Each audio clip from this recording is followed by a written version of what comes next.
සීයේ අද අපි ඉස්කෝලේදී මහදැන මුත්තගේ නාට්‍ය කරා. ඇත්තද? මහදැන මුත්ත හරිම මෝඩයි නේද සීයේ? ඇයිද එහෙම කියන්නේ? මහදැන මුත්ත හරිම මෝඩ තීරණනේ දීලා තියෙන්නේ. මහදැන මුත්ත කියලා කෙනෙක් අපේ ඉතිහාසෙ තියෙන්නේ නේද?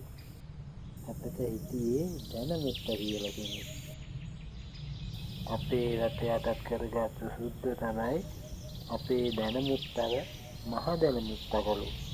එයා තමයි අපේ ගමේ ප්‍රධානත්වය අරගෙන ප්‍රශ්න විසඳුවේ. ඒ කාලේ ඊට පස්සේ ඉංග්‍රීසි ආණ්ඩුව බලුවා මිනිස්සුන්ගෙන් මේ ධන මුත්ත ඈත් කරන්නේ කොහොමද කියලා. ඒගොල්ලෝ එංගලන්තෙන් කඩාහදන නාට්‍ය කණ්ඩායමක් ගෙනල්ලා මේ ධන මුත්ත උපහාසයට ලක් කරන විදිහේ කතා හදලා තැන ළඟ දැක්වුවා. අපේ රටේ මිනිස්සු මේ කතාවලට රැවටුණා. ඊට පස්සේ අපේ ධන මුත්ත නිකම්ම මහදැන මුත්ත වුණා. හරිම නරකයි නේද?